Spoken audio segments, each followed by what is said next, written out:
Энийг хоёр хөөрх юм хараа. Энэ хичээлдээ явж нөгөөдг нь гаргаж өгч юм. Минь төлмөөнийгээ гаргаж өгч хичээлд нь явуулж. Сургуулийнхаа автобусыг хүлээгээ зогсож байна тийм ээ. Одоо яг хүүхдэд зориулсан нөө кинонд дэр гардаг шиг нэг хүүхдийн тусдаа жижиг автобус ирнэ шүү дээ. Тэгээд зөвхөн хүүхдүүд л сууна. Сургуулийн хүүхдүүд л сууна. Өөр том хүмүүс суухгүй. Тэгээ яг сургуулийнхын нүдэн дээр очиж бууч зогсож байна. Тэгээ буугаад ирэхэд нэгдүгээр ангийн хүүхдийг багш нь автобусных нь буудал дээр нь яг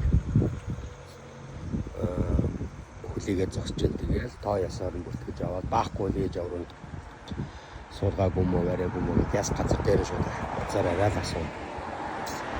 Тэгэл эренгүүт нь яг энэ чирээд буухт яг үүдэнд нь тосоод авчихна. Тэгэл манай